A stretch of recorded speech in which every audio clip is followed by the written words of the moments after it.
Amados irmãos, graça e paz, sejam todos bem-vindos mais uma vez ao projeto Fome e Sede. Nós estamos aqui abordando durante esses dias uma temática falando sobre o tema combatendo o sistema religioso. E nós vamos hoje para o nosso capítulo de número 3. Então quero convidar você para abrir a sua Bíblia comigo no Evangelho de João, no capítulo 8. Evangelho de João, capítulo 8, de 31 a 59, mas nós vamos ler do 39 ao 59 para podermos remir o tempo, ok? O texto é João 8, de 31 a 59, mas nós vamos ler de 39 a 59. João capítulo 8, de 39 a 59, para a gente poder falar nessa noite sobre o tema Combatendo o Sistema Religioso, capítulo de número 3, no projeto Fome e Sede. Vamos ler a palavra de Deus então, que diz assim: Então lhe responderam: Nosso pai é Abraão. Disse-lhe Jesus: Se sois filhos de Abraão, praticai as obras de Abraão. Mas agora procurais matar-me, a mim, que vos tenho falado a verdade, que ouvi de Deus. Assim não procedeu Abraão. Vós fazeis as obras de vosso pai. Disseram-lhe eles: Nós não somos bastardos, temos um pai que é Deus. Replicou-lhe Jesus: Se Deus fosse de fato vosso pai, certamente me havíeis de amar, porque eu vim de Deus, e aqui estou, pois vim de mim mesmo, mas ele não vim de mim mesmo, mas ele me enviou. Qual a razão? Porque não compreendeis a minha linguagem? É porque sois incapazes de ouvir a minha palavra? Vós sois do diabo, que é o vosso pai, e quereis satisfazer-lhes os desejos. Ele foi homicida desde o princípio e jamais se firmou na verdade, porque nele não há verdade. Quando ele profere mentira, fala do que lhe é próprio, porque é mentiroso e pai da mentira. Mas porque eu digo a verdade, não me credes. Quem dentre vós me convence de pecado? Se vos digo a verdade, por que razão não me credes? Quem é de Deus, ouve as palavras de Deus. Por isso não me dais ouvidos, porque vós não sois de Deus. Responderam, pois, os judeus e lhe disseram: Porventura, não temos razão em dizer que és samaritano e tens demônio? Replicou Jesus: Eu não tenho demônio, pelo contrário, honro a meu Pai e vós me desonrais. Eu não procuro a minha própria glória, a quem a busque e julgue. Em verdade vos digo, se alguém guardar a minha palavra, não verá a morte eternamente. Aquele que guardar a minha palavra não verá a morte eternamente. Perdão. Disseram-lhe, pois, os judeus: Agora estamos certos de que tens demônio. Abraão morreu, e também os profetas, e tu dizes: se alguém guardar a minha palavra, não provará a morte eternamente? És maior do que Abraão, o nosso pai que morreu? Também os profetas morreram. Quem, pois, te fazes ser? Respondeu Jesus: Se eu me glorifico a mim mesmo, a minha glória nada é. Quem me glorifica é meu Pai, o qual vós dizeis que é vosso Deus. Entretanto, vós não o tendes conhecido. Se eu disser que não o conheço, serei como vós, mentiroso, mas eu conheço e guardo a sua palavra. Abraão, vosso pai, alegrou-se por ver o meu dia, viu e regozijou-se. Perguntaram-lhe, pois, os judeus: ainda não tens 50 anos e viste Abraão? Respondeu-lhes Jesus: em verdade vos digo, antes que Abraão existisse, eu sou. Então pegaram em pedras para atirarem nele, mas Jesus se ocultou e saiu do templo. Vamos orar? Deus Santo, pedimos o auxílio do Teu Espírito nessa hora, para que Ele possa abrir a nossa mente e o nosso coração, para que possamos ouvir a pregação da Tua palavra. Ilumina, ó Deus, o nosso coração, ilumina, ó Deus, as nossas mentes, e que todo aquele que ouvir a Tua palavra nessa oportunidade, que ele venha a ser edificado, que ele venha a ser esclarecido. Não pela palavra de um homem pecador como eu, mas pelo poder da Tua palavra, que reside na Tua palavra, uma palavra esclarecedora, animadora, fortalecedora, e que nela reside toda a verdade. Fala, Senhor, ao nosso coração, pois carecemos de Te ouvir. É assim que Te oramos, no nome de Jesus. Amém. Combatendo o sistema religioso, capítulo número 3. E eu queria começar a mensagem dessa oportunidade usando um termo: denúncia.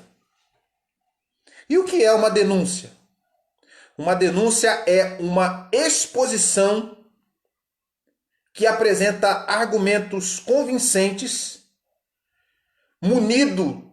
munidos de provas incontestáveis para se julgar alguém em algum ponto, em algum fato.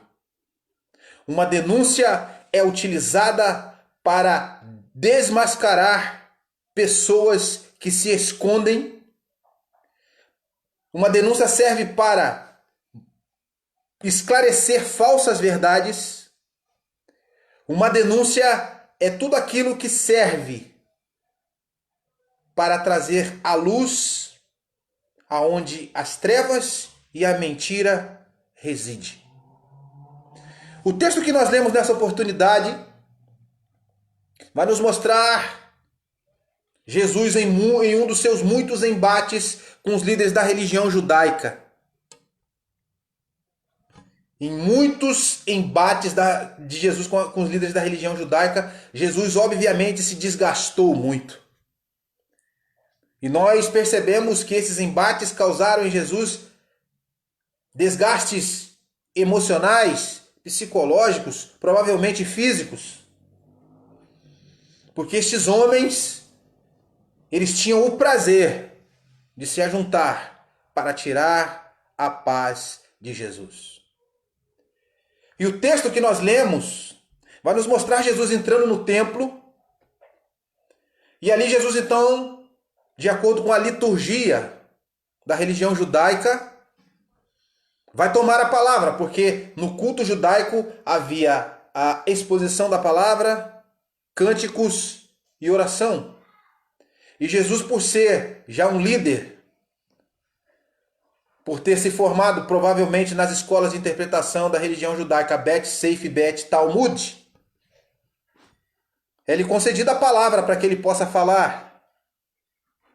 E Jesus vai então dizer uma coisa que vai mexer com os brios deles ali. Jesus vai dizer: conhecereis a verdade e a verdade vos libertará. A verdade que Jesus está falando dele mesmo.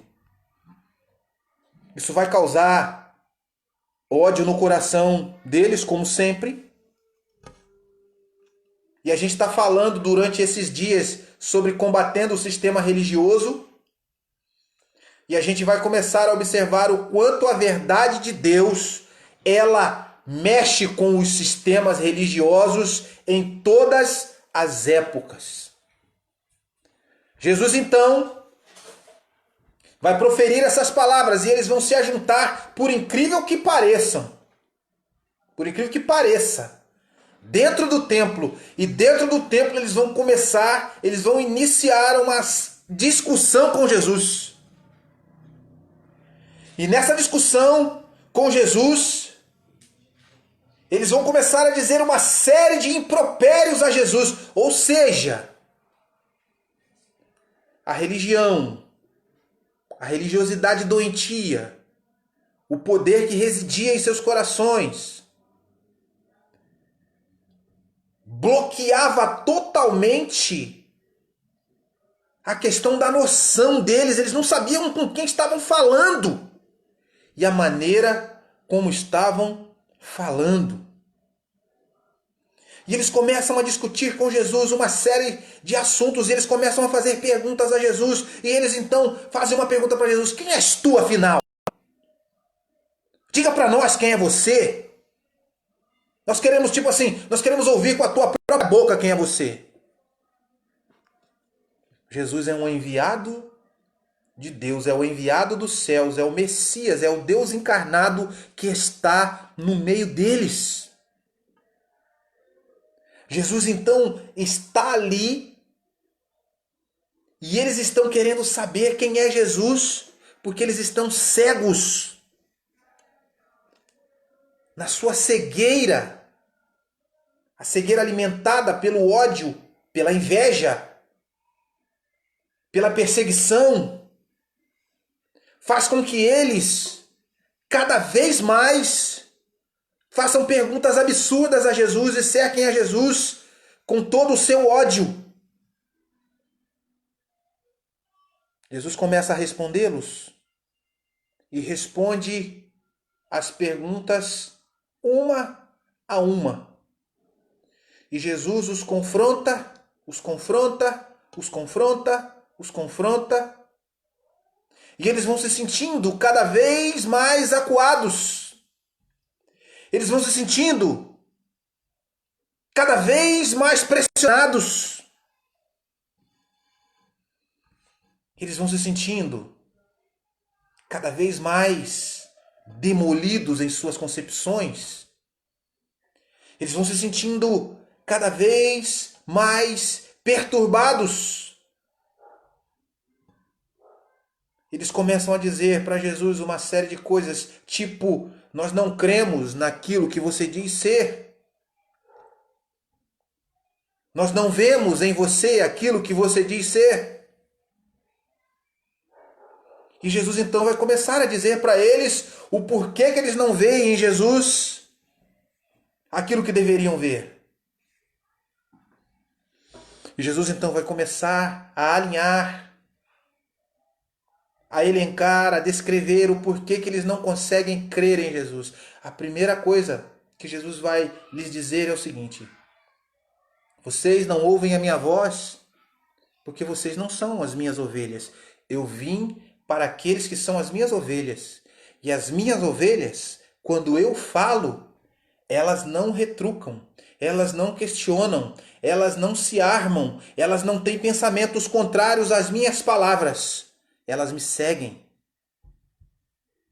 Se vocês não me seguem, se vocês me retrucam, se vocês me questionam, se vocês me enfrentam, o que Jesus está querendo dizer para eles?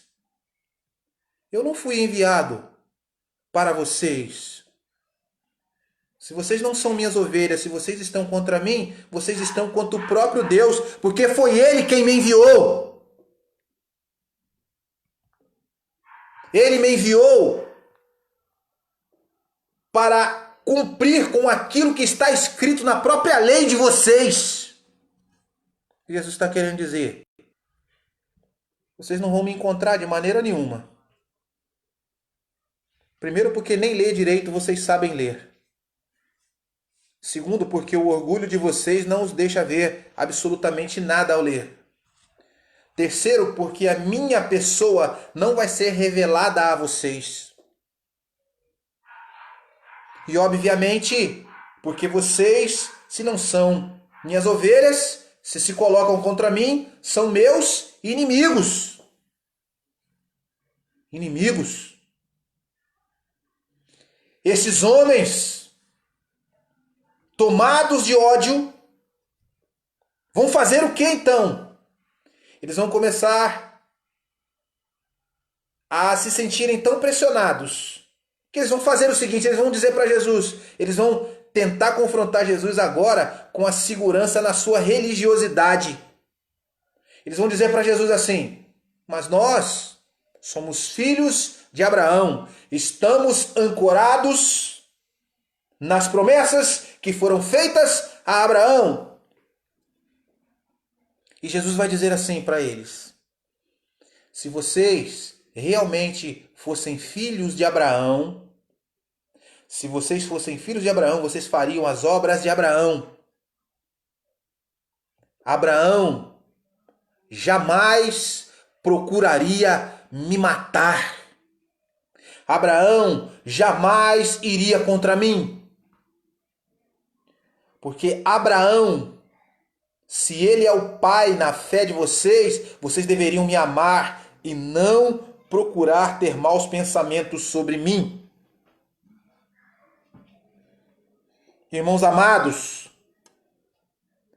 Jesus Cristo está dizendo aquilo para aqueles homens e mostrando agora para eles: vocês se enganam até com a própria fé de vocês. Vocês não são homens chamados por Deus.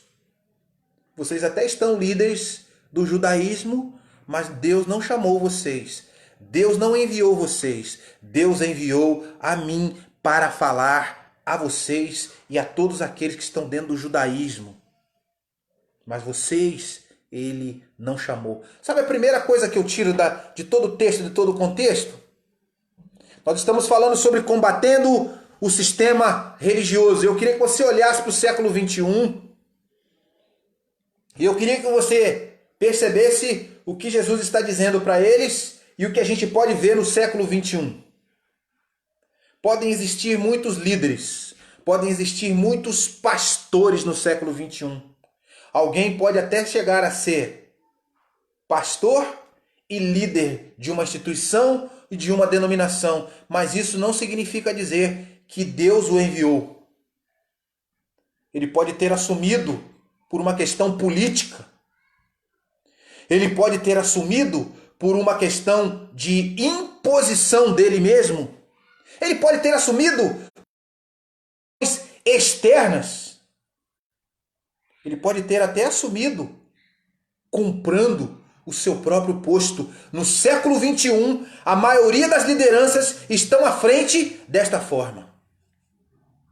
Quando não dessa forma, não dessas maneiras que eu citei, há muitas pessoas que estão líderes dentro de sistemas religiosos que simplesmente elas estão ali fazendo o que então? Elas estão ali até porque não se sujeitaram à ordem de cima das instituições, saíram e acabaram dizendo que receberam uma revelação divina e acabaram abrindo as suas próprias igrejas. Mas eu quero dizer também que tem muita gente boa e muita gente séria que acabou abrindo sua própria igreja por ter chamado, por ter convicção de Deus, por ter realmente em sua vida as marcas de Deus e por não conseguir suportar o sistema mafioso, bandido da igreja do século 21. E quando eu falo sobre isso, eu falo em qualquer esfera religiosa. Eu falo sobre isso em qualquer denominação. Eu falo sobre isso em qualquer instituição da nossa época, seja ela de linha pentecostal, seja ela de linha tradicional, aonde existem os concílios das igrejas. Ali existem muitos homens que não foram chamados por Deus e nós percebemos isso pelas suas obras. Nós percebemos isso pela maneira como eles agem, inclusive quando surge alguém entre eles que se percebe que esse alguém tem vocação. Quando surge alguém que prega diferente da maneira como eles pregam, porque eles não pregam, ou eles enrolam, ou eles fantasiam, ou eles teatralizam, ou eles falam uma série de coisas que não aquece o coração do povo, não aquece o coração do rebanho. Há um teólogo, se não me engano americano, ou inglês, seu nome é M. Bounds. Ele disse uma frase certa feita, na qual eu preciso concordar com ele. Ele disse assim: homens mortos pregam sermões mortos que matam a igreja. Isso é verdade. O que os líderes da religião judaica faziam no primeiro século, a não ser matar as pessoas? As suas palavras eram palavras de morte. Os seus corações não estavam voltados para Deus, eles não tinham misericórdia, eles não olhavam para o próximo, eles não olhavam para as pessoas. Mas eles cobravam o dízimo. Porque era do dízimo que eles não faziam absolutamente nada e viviam da maneira como viviam, regaladamente, com o Império Romano simplesmente apertando o cerco contra tudo e contra todos. E eles ainda religiosamente faziam lavagens cerebrais nas pessoas para que as pessoas entregassem dízimos e ofertas para eles, dizendo que era para Deus, mas na verdade era para a manutenção deles mesmos. Será que no século XXI nós conseguimos perceber estas mesmas coisas, estas mesmas marcas? Será que nós conseguimos notar isso? Homens que estão nos nossos púlpitos hoje, seja na instituição que for, que pregam, falam muito tempo de nada. Nada do que eles dizem é para a glória de Deus. Em alguns momentos eles até citam o nome de Deus, mas a gente observa a falta de habilidade com a Escritura, que denota também a falta de não somente conhecimento de Deus, mas de relacionamento com Deus. Jesus está discutindo com a liderança judaica. E eles estão querendo dizer para Jesus que são filhos de Abraão. É tipo assim, você começa a discutir com alguém que é um líder no século XXI e você diz assim para ele: eu não entendo. O senhor se diz líder, se diz um pastor, mas o senhor diz coisas absurdas. O senhor é sempre raso nos seus argumentos. O senhor prega todos os domingos, mas a igreja, ela não sequer entende o que o senhor diz, ou quando entende que a sua palavra é uma palavra sem nenhum peso. As pessoas não mudam através da sua pregação, porque a gente percebe que inclusive o senhor não foi mudado. O seu coração é um coração apenas voltado para a religião, e o senhor acaba se transformando, na verdade, num tipo de profissional da religião. O que o senhor quer realmente é ficar aqui prestando um serviço para depois, num determinado tempo, receber seus honorários. Não que isso seja errado, mas o foco deve estar em servir a Deus com excelência. Os honorários são uma consequência. Mas no século XXI, em qualquer denominação, em qualquer instituição, isso é muito raro. Muito e muito raro. É difícil da gente ver. Hoje a gente procura e a gente não encontra com muita facilidade homens verdadeiramente piedosos. Sabe o que é um homem piedoso? É um homem que prega e a gente, ao ouvi-lo, a gente sente verdade nas suas palavras. Ele é convincente no seu argumento, porque ele não tem simplesmente oratória, mas ele tem conteúdo, ele tem intimidade com Deus, ele consegue interpretar a palavra de Deus para o povo. Ele fala daquilo que teme. Ele fala daquilo que marcou a sua vida, e é por isso que o que ele fala marca a vida das pessoas. E Jesus está mostrando para aqueles homens: vocês guardam a lei, vocês leem a lei, vocês colocam a lei nos filactérios, ou seja, pequenas fitas escritas os 10 mandamentos, a lei nas suas testas, mas vocês não têm vida. E é por isso que Jesus chamou eles, uma determinada vez, de sepulcros caiados. Jesus vai dizer para eles, e a gente vai ver isso na Escritura.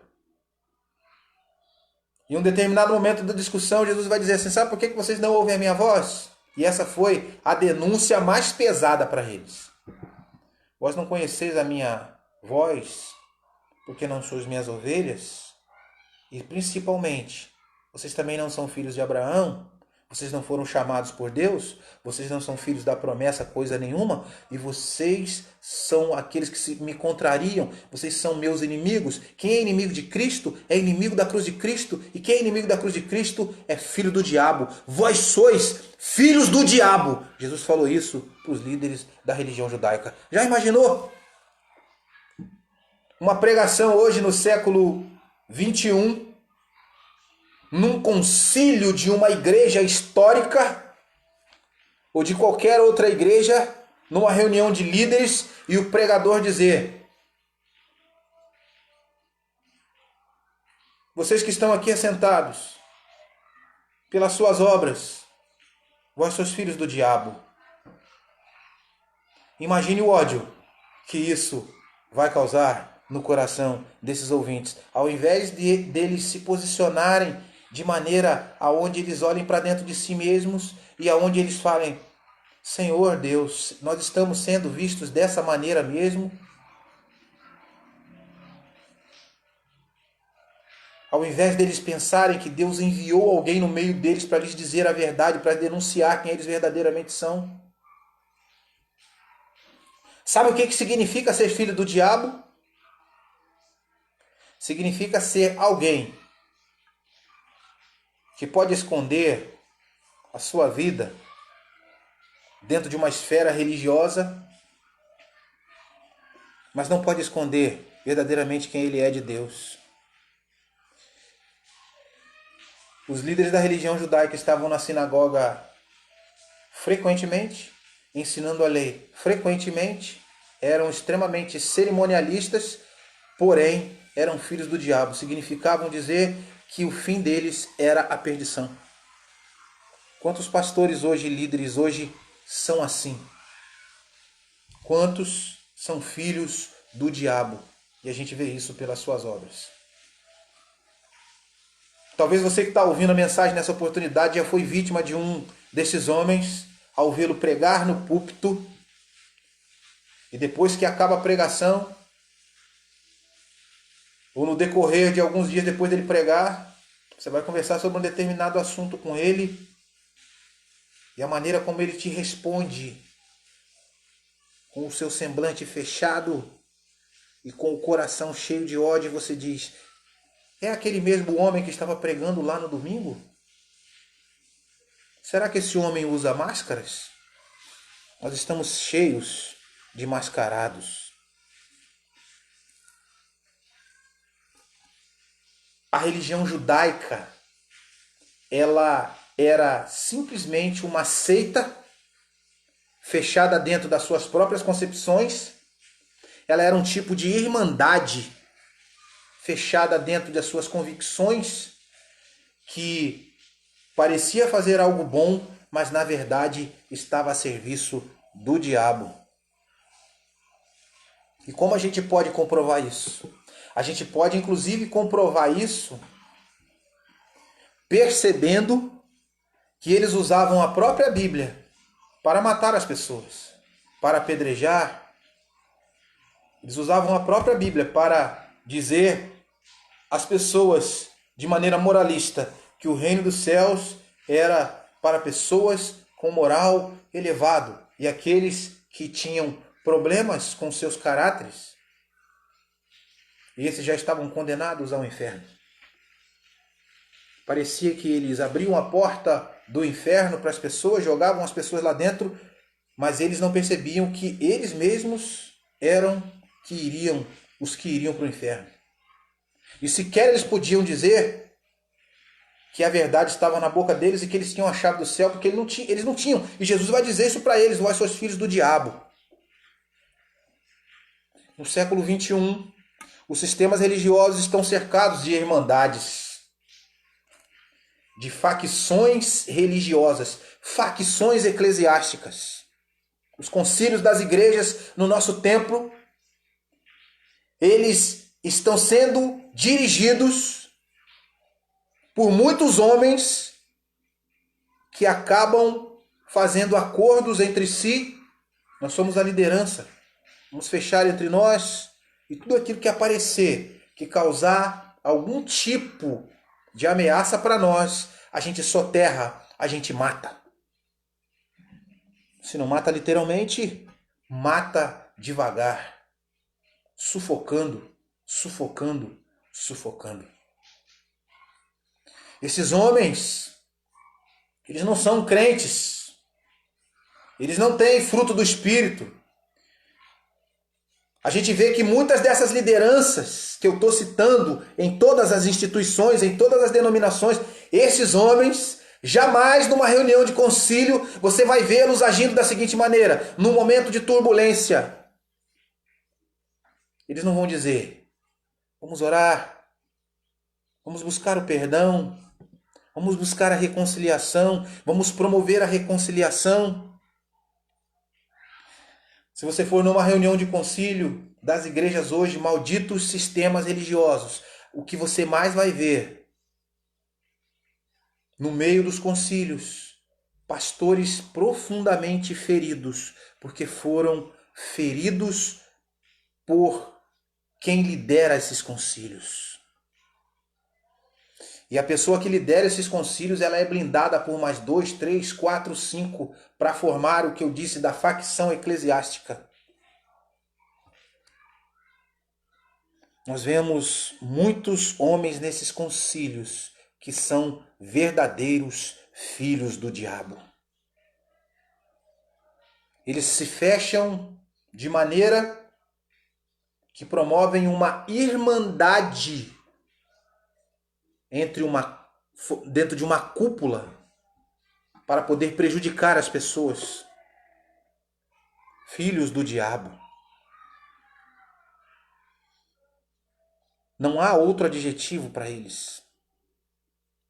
Depois de Jesus chamar os líderes da lei de filhos do diabo, sabe o que eles fizeram?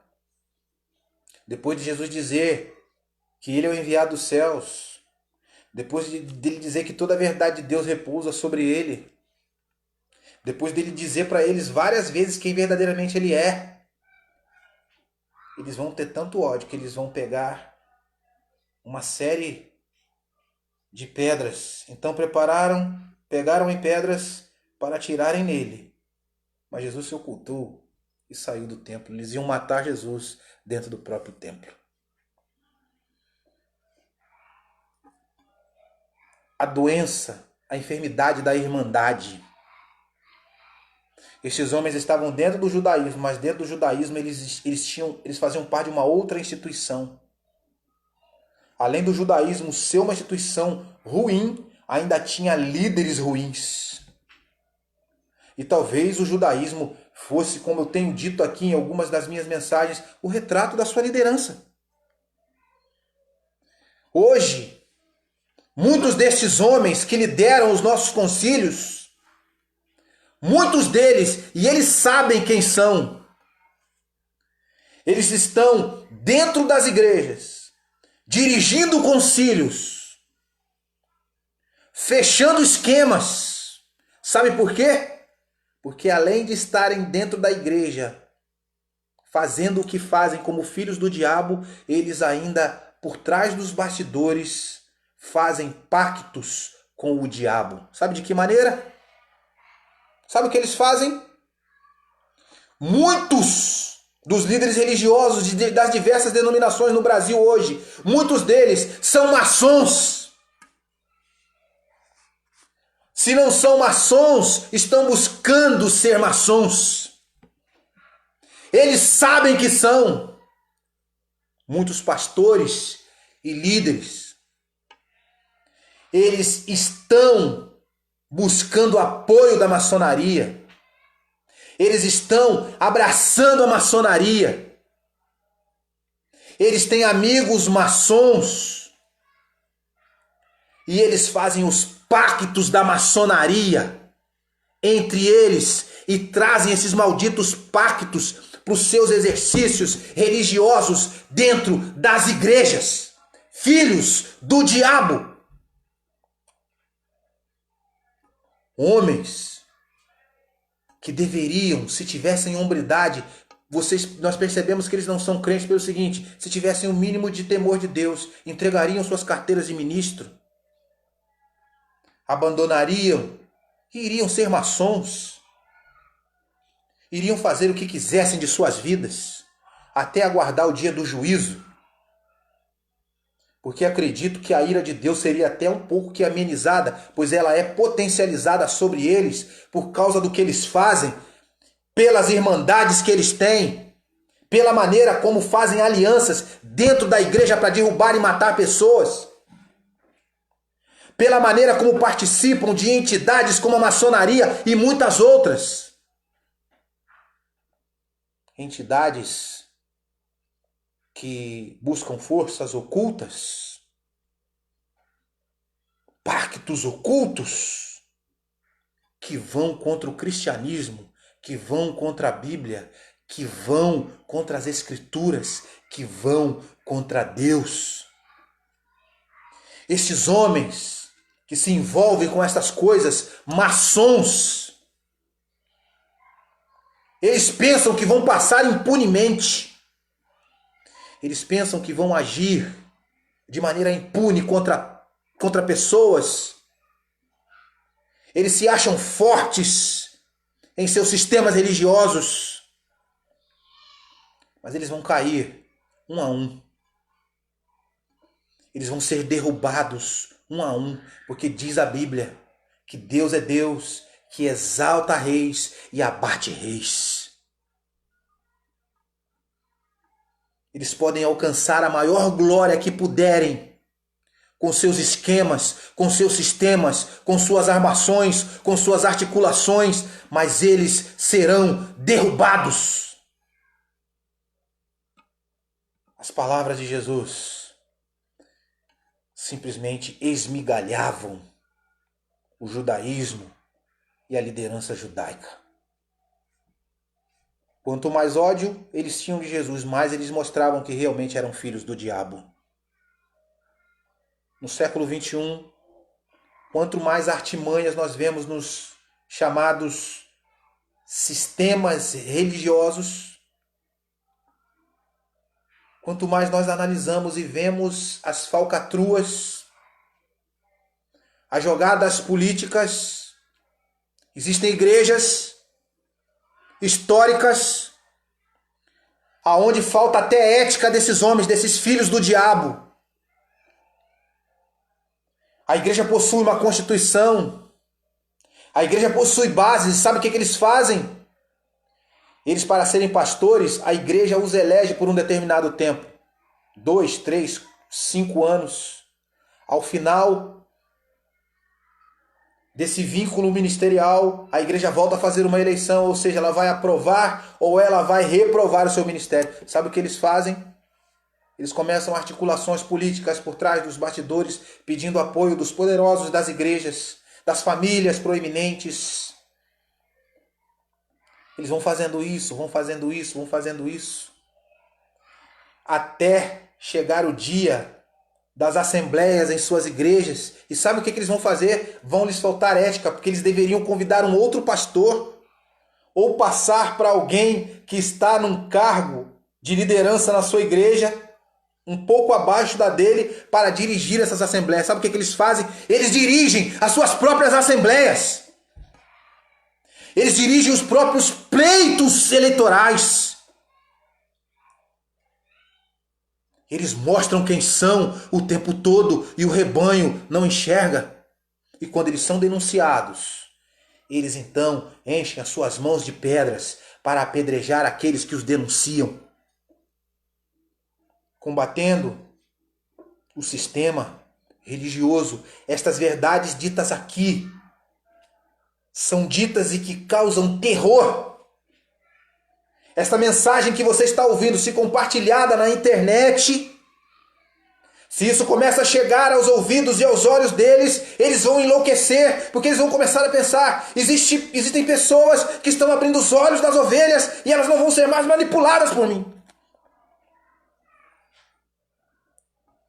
É necessário que a igreja se volte para a Escritura, para que todo o sistema religioso venha a ser combatido.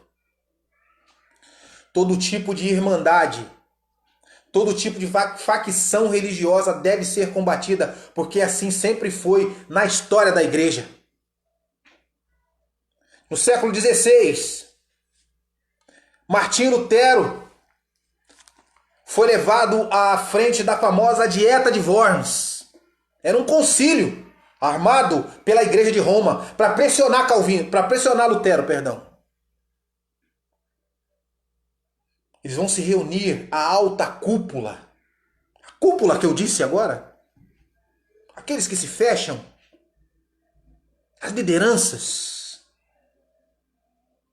aqueles que se acham lideranças mais fortes, que acham que conseguem, inclusive, pela sua mentalidade, coordenar todo o corpo de liderança que está à sua volta. Lutero é levado diante da dieta de Worms, e ao chegar lá as autoridades vão pressioná-lo e dizer para ele: Lutero, você sabe o que você fez? A Santa Igreja Romana instituiu as indulgências e você escreveu 95 teses na porta da Catedral de Wittenberg, na Alemanha. Você quer nos prejudicar?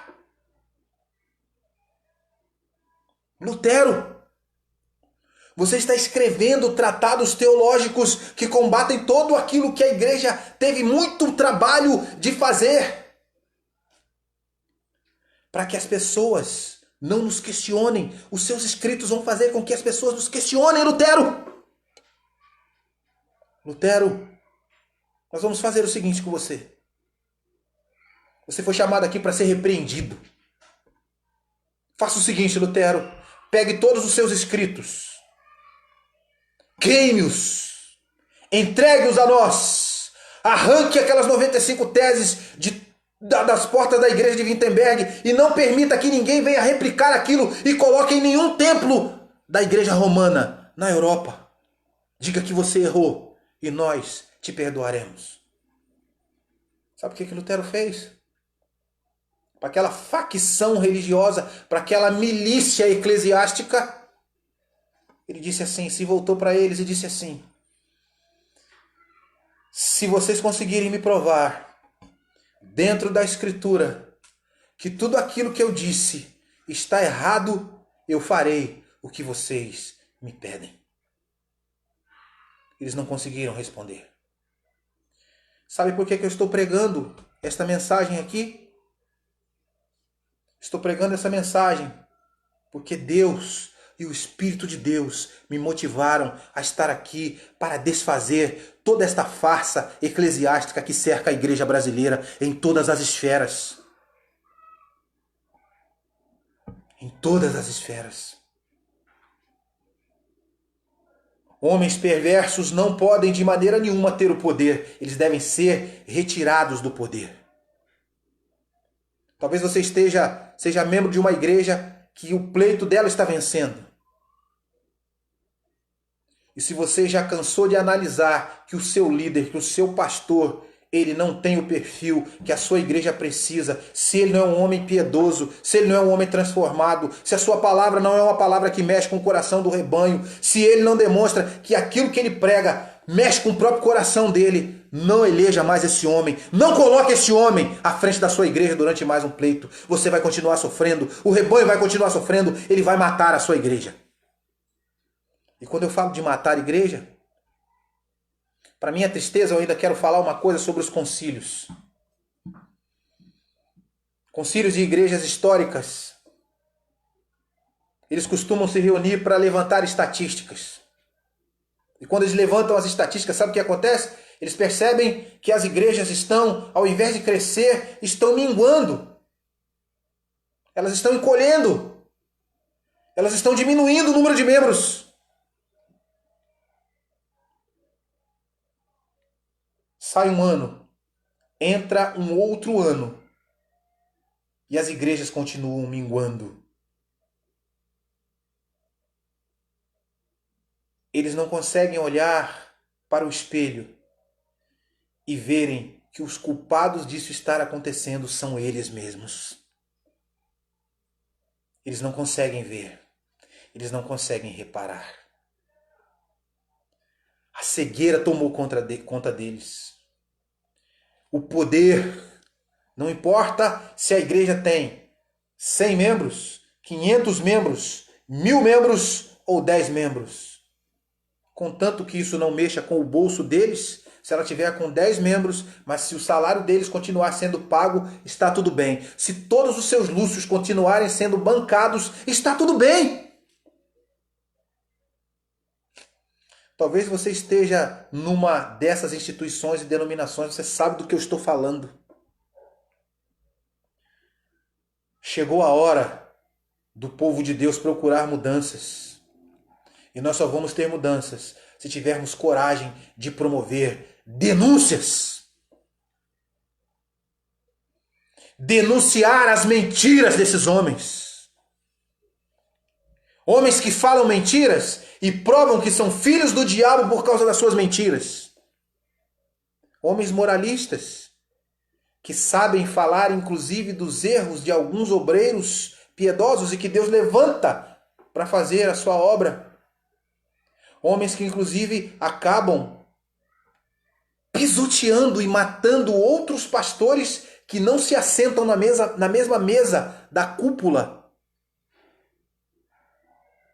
Sabe por que eles fazem isso? Porque eles são maus. Porque são filhos do diabo. Eles mentem. E eles falam moralisticamente do pecado dos outros sem olhar os seus próprios. Nós vivemos numa época em que o sistema religioso ele é cercado por homens mascarados. Existem alguns que roubam a igreja. Metem a mão no gasofilácio. Existem outros que não respeitam as mulheres casadas que estão dentro dos seus próprios rebanhos. Eu soube há pouco tempo de uma história. Um rapaz era seminarista de uma igreja histórica. E o líder dele, que chefia uma dessas milícias eclesiásticas, o todo-poderoso chefão, o chefão da boca de fumo eclesiástica. Sabe o que esse homem fez? O rapaz era seminarista. Ia para o seminário e voltava. A sua noiva fazia parte de uma outra igreja, de uma outra denominação. Eu posso falar o nome aqui, porque não vou falar pejorativamente. Ela fazia parte de uma igreja pentecostal, da igreja quadrangular. Um dia esse rapaz, que é dessa igreja tradicional, disse para ela: vamos lá na minha igreja. Eu estou no seminário, você vai se casar comigo, eu vou ser o ministro desta denominação. E ela foi com ele. No meio do caminho, ela disse: eu quero te dizer uma coisa.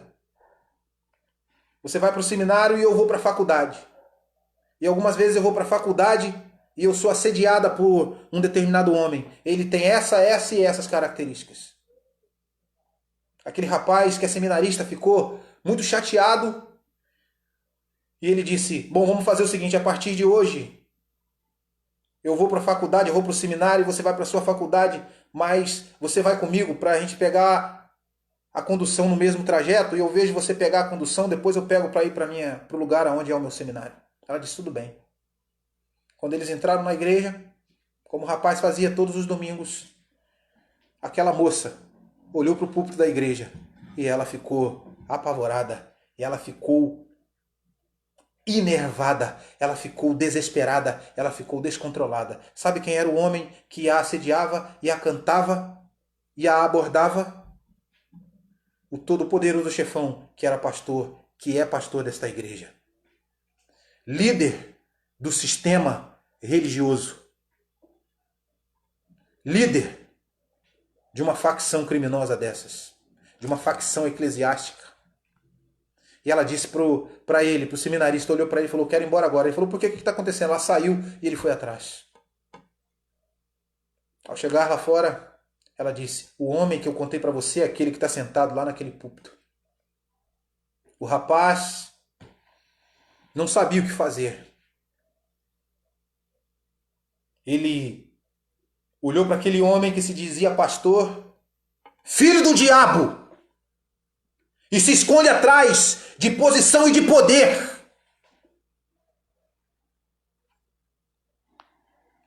Ele pensou consigo mesmo: eu vou denunciar esse filho do cão. Eu vou escrever um documento. Eu vou entregar a liderança dessa igreja. Vou denunciá-lo. Mas depois ele começou a pensar, ele olhou para a família deste homem. olhou para os filhos, olhou para a esposa e ele pensou consigo mesmo: se eu fizer isso, eu vou destruir a vida dele. E a família dele não tem nada a ver com o que ele é. Esse jovem tomou a seguinte decisão: eu vou orar e vou entregá-lo. Entregá-lo nas mãos de Deus. Ele fez o correto? Eu pergunto a você, fez? Talvez alguns vão dizer que sim. Mas eu quero dizer que não. Porque provavelmente esse homem continua fazendo a mesma coisa, sendo o chefe de uma milícia, de um concílio, de uma denominação, sendo o chefe de uma facção eclesiástica e continua assediando mulheres, se fazendo de um religioso no púlpito e por trás dos bastidores fazendo coisas que a gente lá sabe o que, nem sabe o que. Você vai ouvir falar de histórias de que muitos destes homens que fazem parte dessa alta cúpula, muitos deles usam de poder e pisoteiam aqueles que são seus subordinados. Se fazem de machões, muitos deles se escondem atrás das trevas da homossexualidade. Pasmem! É assim que nós vivemos. Os filhos do diabo estão liderando. Precisamos tirá-los do poder urgentemente. Eu quero caminhar para o final, dizendo que essas irmandades e essas cúpulas, esses movimentos dentro da igreja sempre fizeram mal à igreja. Se Jesus, que ele foi morto pelo judaísmo no primeiro século, Lutero teve que ser escondido para não ser morto pela igreja romana no século XVI. Ainda no século XVI, João Calvino, se não um dos maiores reformadores do período da Reforma Protestante do século XVI, enfrentou uma seita, uma cúpula, um tipo de facção também dentro da igreja chamado de os libertinos.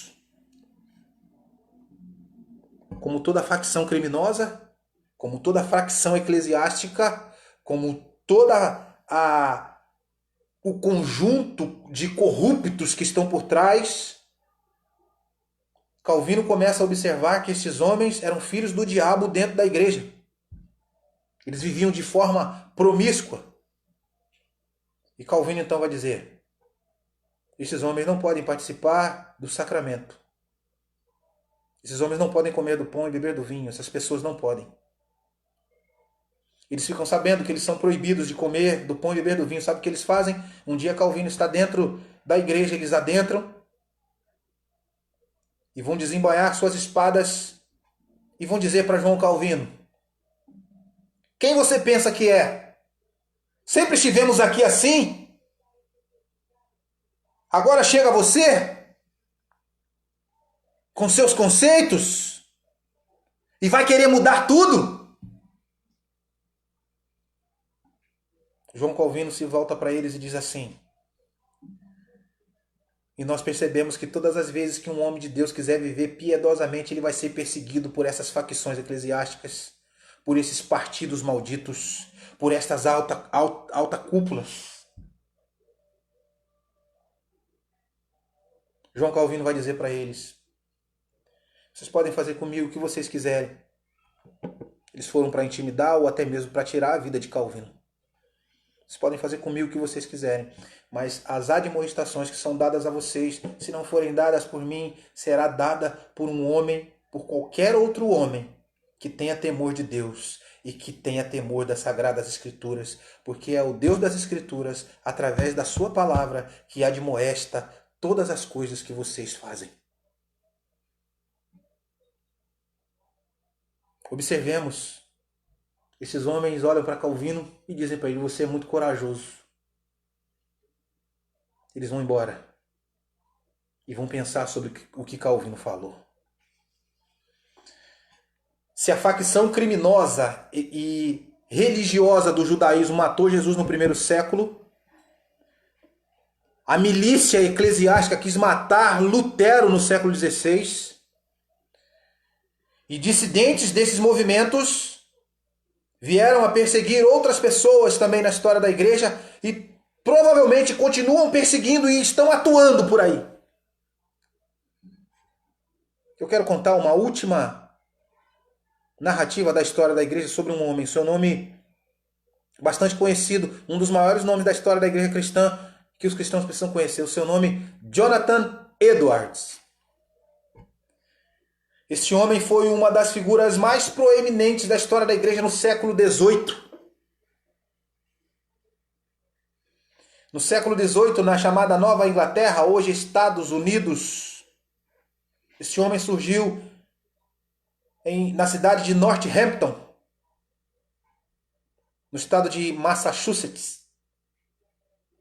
Este homem se tornou a maior celebridade, não como honra humana, apesar de que humanamente ele também conseguiu muitos destaques na sociedade americana, na história dos Estados Unidos da América. Mas esse homem alcançou êxitos grandiosos em relação à sua responsabilidade pastoral. Esse homem foi fiel às Escrituras. Esse homem pregou a palavra de Deus profundamente. Esse homem pregou a palavra de Deus com muito temor. Esse homem pregou e chorou diante daquilo que pregou. Esse homem orava e gastava tempo com oração. Esse homem era um homem piedoso. Esse homem era um homem de Deus. Esse homem era um homem que tinha um coração misericordioso. Esse homem era um homem que tinha um coração perdoador. Esse homem era de uma igreja congregacional. Foi para uma igreja congregacional. Ele começou numa igreja presbiteriana, depois foi para uma igreja congregacional. Lá o seu avô pastoreava essa igreja. Seu avô estava com a idade avançada e ele vai ser pastor auxiliar do seu avô. O seu avô, já cansado da idade, começa a ceder mais espaço para Jonathan Edwards. O resultado da pregação de Jonathan Edwards é espantoso. Vai dizer a história que praticamente 50%, 40% da cidade de Northampton passa a ser frequentadora dos cultos nesta igreja que Jonathan Edwards está. Mas eu quero dizer que a história de Jonathan Edwards, sabe como ela acaba? Ela acaba de uma maneira triste. Porque todo o homem enviado por Deus, ele será apedrejado, ele será sentenciado, ele será perseguido, ele será ultrajado. Jonathan Edwards, ao pregar o evangelho na sua igreja, e eu costumo dizer aqui sempre nas mensagens que nós estamos pregando nesse tema, combatendo o sistema religioso, que muitas vezes a igreja ela é o retrato da sua liderança. Se a liderança é uma liderança de mau caráter, a maioria dos membros vai agir como seu grande líder. Se a liderança gosta de flertar com o pecado, a imagem da membresia será a mesma. Será uma sucessão de escândalos. Inclusive hoje nós percebemos pastores e líderes que não fazem absolutamente nada, inclusive quando ouvem que em determinadas festas de membros das suas igrejas rola de tudo. Bebida alcoólica, música mundana, funk, oficiais da sua igreja. Eles dançam até o chão. Eles bebem de ficarem embriagados. A igreja é a cara e o retrato do seu pastor. Porque muitos deles lá na sua geladeira também têm muitas bebidas que não deveriam ter. E eles também, as ocultas, são grandes beberrões e gostam desse tipo de coisa também. E quando eles têm que coibir isso, eles não têm moral, eles não têm autoridade, eles não têm credibilidade. Muitos deles não podem nem combater o pecado, porque dentro da sua própria família existem coisas que fazem com que ele não tenha de maneira nenhuma credibilidade para falar nada. Os seus filhos são uma vergonha. Um fuma maconha, o outro se prostitui, o outro engravida à torto e à direita. Talvez você até tenha enxergado algum filme desse em algum lugar. Talvez você esteja vendo isso em algum lugar. Mas voltando à história de Jonathan Edwards, esse homem não parece com esses homens líderes do século XXI. Ele não tem nada a ver com eles. E nas suas pregações, ele começa a incitar as pessoas a entenderem que para participar do pão e do vinho, da ceia do Senhor, é necessário que se mostre evidências de uma vida convertida. Sabe por quê? Porque tinham pessoas que estavam até nos cultos, mas que quando saíam dali tinham procedimentos condenáveis. Um pastor de verdade não pode de maneira nenhuma fazer de conta que não está vendo nada. Um pastor mafioso, político, ele pensa primeiro o quê? Se eu falar alguma coisa, essas famílias que não agem de maneira muito correta, elas têm força política, elas podem agir, elas podem me tirar daqui. Eu estou tão bem aqui, eu ganho tão bem. Eu estou tão feliz, a minha igreja é tão grande. Isso me dá um status. Pastores políticos que acabam agindo com canalice e que não gostam de serem chamados de canalhas. Jonathan Edwards vê tudo isso. E ele então, primeiro vai pregar e depois vai proibir algumas pessoas de participarem na sua igreja, de participarem da ceia. Sabe o que acontece com Jonathan Edwards? Um grupo de pessoas, de famílias, de renome. Veja se isso acontece também em algum lugar. Famílias de renome se unem. Eles criam uma espécie de impeachment pastoral do homem de Deus, o homem que Deus colocou. Os seres humanos pecadores, por causa do seu orgulho e da maneira como querem viver no pecado, retiraram. Ou seja, aquilo que Deus envia não presta. É melhor ser pastoreado, guiado. É melhor ser orientado por um filho do diabo, que não tem temor de Deus, que faz vistas grossas. É assim que o sistema religioso no nosso país vive. Nós temos que combater esse sistema religioso, dizendo a verdade, pregando a verdade, acima de tudo, a verdade. Os moralistas que não têm moral, os poderosos que na verdade deveriam ser retirados dos seus postos, os que pastoreiam, que tomam o lugar dos vocacionados, homens sem misericórdia, homens sem compaixão, que fazem inclusive das reuniões dos concílios um lugar onde você ouve de tudo, aonde você vê de tudo, menos de atitudes de homens convertidos. Certa feita, eu estava em uma dessas reuniões de concílio e havia um pastor que eu tenho muito respeito por ele, em que ele chegou nessa reunião de concílio e ele sempre me cumprimentou e ele não chegou com a sua Bíblia. E alguém falou assim para ele, chegou na reunião do concílio sem a Bíblia? Ele olhou de imediato para aquela pessoa que o julgou e falou assim, bom, eu estava visitando uma ovelha,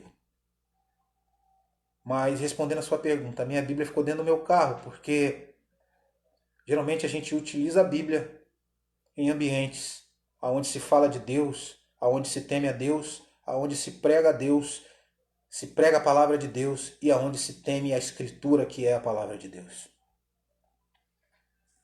Combatendo o sistema religioso. Eu gostaria que você pensasse em tudo isso que nós pregamos aqui nessa noite e que você passasse a ter atitudes de um verdadeiro discípulo de Cristo mediante a tudo isso que nós dissemos aqui.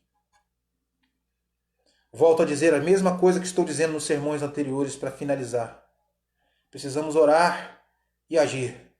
Orar para Deus enviar homens segundo o seu coração para pastorear as nossas igrejas.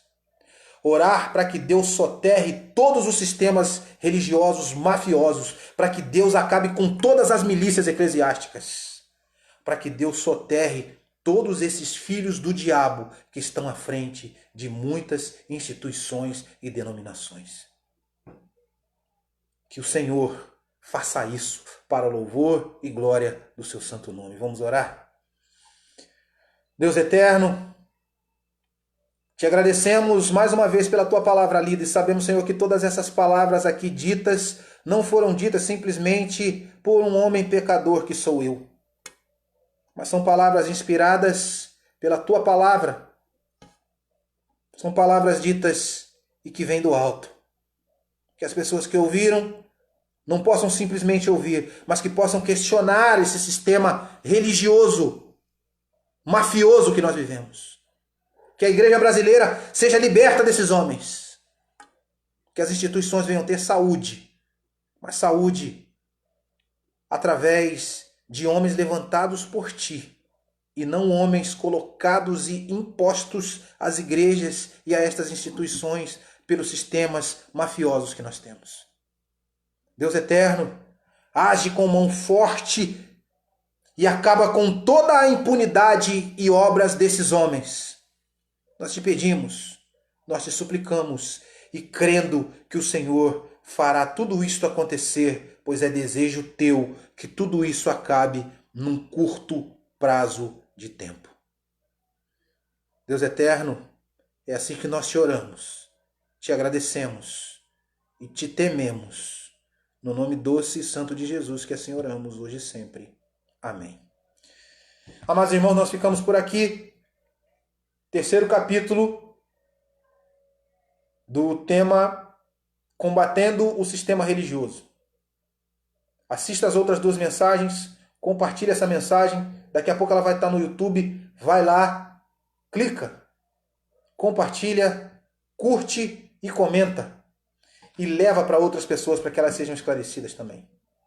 Fiquem com Deus, um forte abraço, que Deus abençoe a todos.